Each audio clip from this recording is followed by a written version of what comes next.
So I've tried number 16 down here, and I've done it a few times, and I do not get the answer in the book. So there's two ways you can do it. First, you can figure out the velocity of the car. You got to remember to convert it into centimeters and seconds. You come up with this. And then the standard physics equation is you figure out angular velocity by taking velocity and dividing it by the radius. So you get this divided by 32, and you get this many radians. Then you can divide it by pi to get this many pi radians. The longer method is you have to figure out, again, how many revolutions does this tire go through? Well, one full perimeter is 32 times 2. Um, it goes 500,000 centimeters. You could get that from the distance up top. So it goes this many revolutions.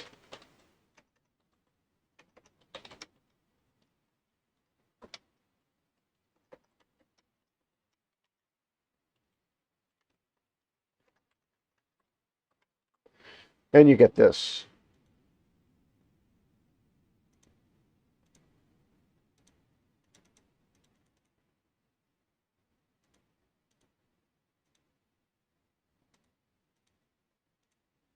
It goes through this many revolutions.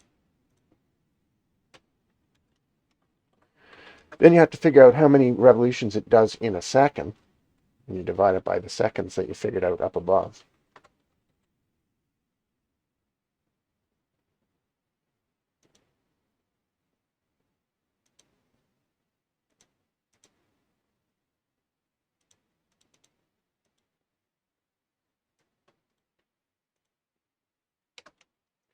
But the problem is this tells you revolutions per second. And it doesn't tell you radians. It just tells you how many times this wheel has spun. But every time it spins is 2 pi's. So you can just multiply it by 2 pi. And you get the same answers above. Now my problem is the book says something like 144 radians. And I don't get that no matter how often I do it. And I've used the accepted physics equation and the accepted logic. And so I cannot get the book answer. I'm almost certain this is actually how many radians it spins based on both equations. And it makes sense because I know what distance the tire spins here, and I know how many centimeters they have to travel. So figuring out the revolutions is easy, and then the revolutions per second. One revolution is 2 pi. So you just multiply by 2 pi and you get pi radians per second. Not once can I get the book answer. I'm going to skip 15. I'm going to go back to the logic of this. Really shouldn't have to do this. But if you look, this is 30, this is 15 more, this is that. And go backwards. If this is 30 as here, you can take 180 minus 30 and it's 150. You can take 180 minus 45 and you get 135. And you can get 180 minus 60 and you get 120 here. You can either do it that way or you can just add the amounts this way. Then you do it again.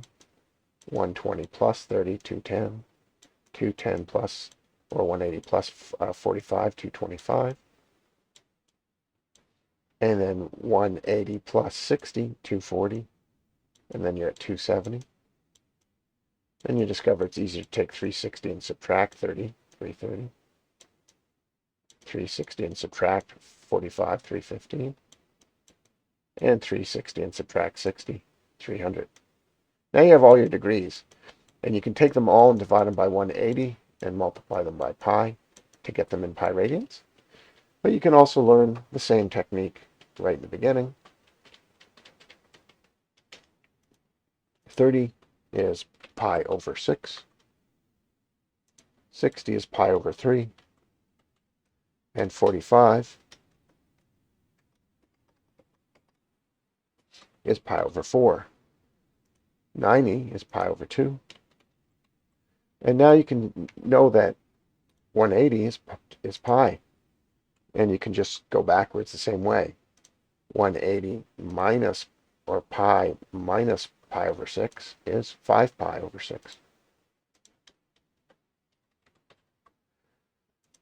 Pi minus pi over 4 is 3 pi over 4.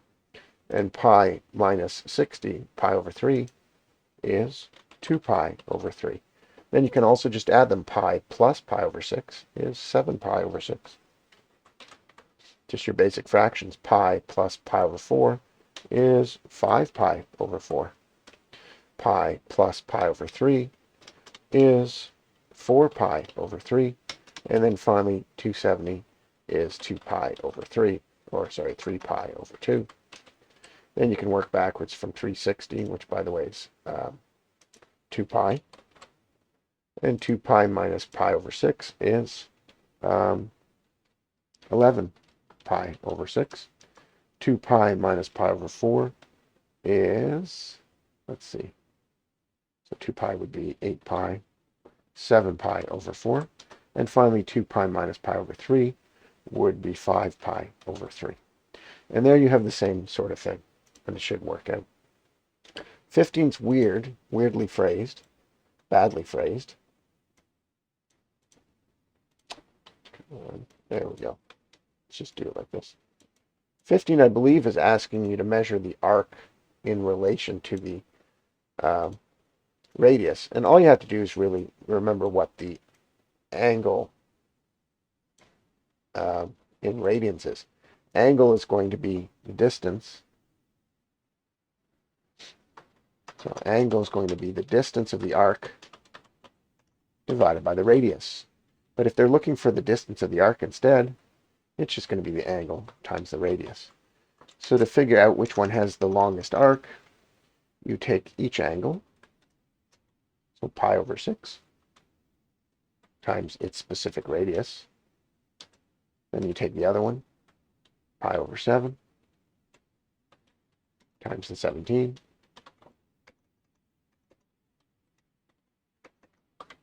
And then pi over, oh, got the wrong, pi over 7 is the second one. And then pi over 5 times 14 is equal to the arc. Now, if you just do it very quickly, you get, and just ignore the pi, you get 15 over 6, because they all have pi. You get 17 over 7. And you get 14 over 5. And this is circle A. This is circle B. This is circle C. You just got to figure out which one of those numbers is larger. Well, this goes in almost 3 times. This does not. And this goes all in less than 3 times. So it's really a competition between A and C.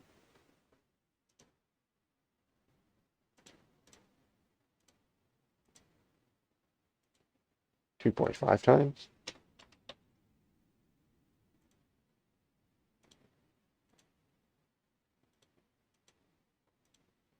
.42 times.